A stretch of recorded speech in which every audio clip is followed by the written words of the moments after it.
ठीक है। चलो बच्चों, आप एक कोचिंग ज्वाइन करते हैं, आप एक कोचिंग ज्वाइन करते हैं, कोचिंग में टेस्ट होते हैं, कोचिंग में जो टेस्ट होते हैं बच्चों, आपका फोकस कोचिंग में टेस्ट पर होता है, आपका फोकस कोचिंग में टेस्ट पर होता है। आपके मार्क्स आते हैं, आप खुश हो जाते हैं, आपके मार्क्स नहीं आते, आप दुखी हो जाते हैं। बट ये बिल्कुल गलत अप्रोच है।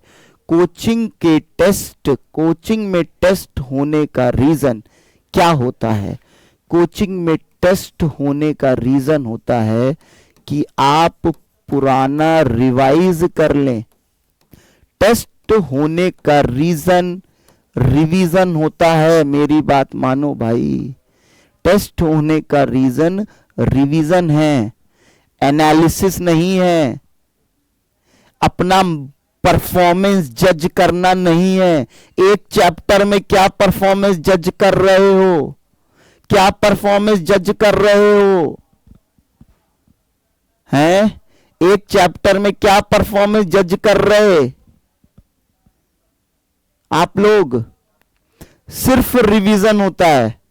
देखो और बताता हूं, ज्यादातर कोचिंग में 21 डेज में रिवीजन होता है, टेस्ट होता है, सॉरी। मैंने ये बनाया हुआ है, प्लानर बनाया हुआ है, जहां पे मैं था वहां पे 21 दिन के बाद, बहुत बड़े इंस्टीट्यूट में 21 दिन के बाद टेस्ट रखने का रीजन क्या होता है? 21 दिन के बाद टेस्ट रखने का रीजन होता है कि 15 दिन का सिलेबस 7 दिन के बाद पूछा जाएगा।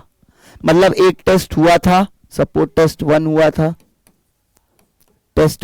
था, ये किसी डेट को हुआ, तो इसके 21 डेज के बाद, इसके 21 डेज पर या 21st डे पर टेस्ट 2 होगा।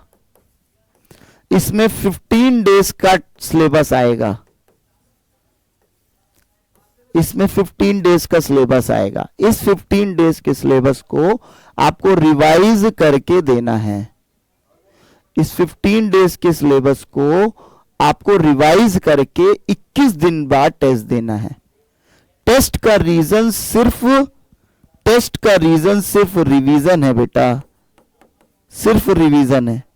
रिवीजन का मतलब क्या होता है? रिवीजन का मतलब क्या होता है? रिवीजन का मतलब होता है जो चीज आप पढ़ चुके हैं, देख चुके हैं, उसको दोबारा देखें।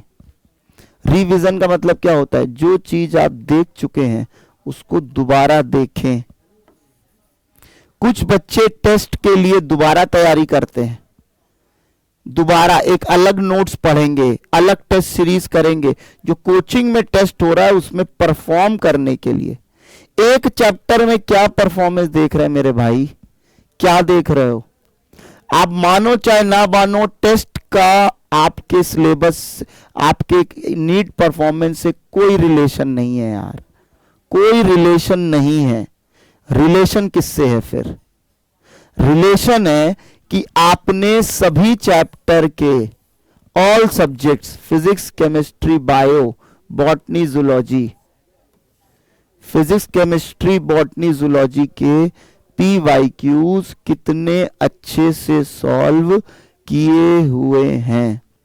जो बच्चा PYQs को जितने ज्यादा साल के जितने अच्छे से सॉल्व किया होगा, उसके उतने ज्यादा नंबर आएंगे नीट के एग्जाम में।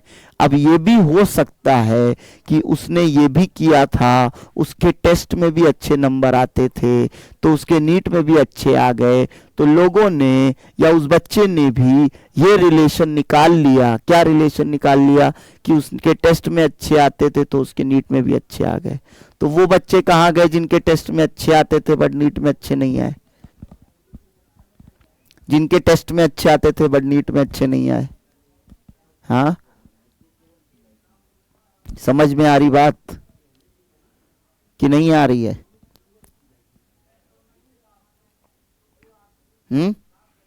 तो इस बात को ध्यान से फॉलो करें।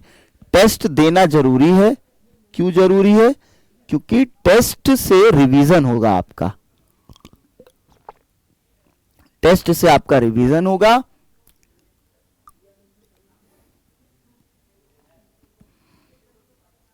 आप टेस्ट से रिवाइज करोगे, जो रिवाइज करोगे उसके क्वेश्चन सॉल्व करोगे, उसमें आपको गलतियां पता चलेंगी। Test is not your performance, test in your NEET exam, test is your performance in that test, and test is not your potential. इस बात को ध्यान रखें आप लोग। इन शब्दों के साथ मैं अपनी बातों को विराम देता हूं बच्चों। थैंक यू, धन्यवाद।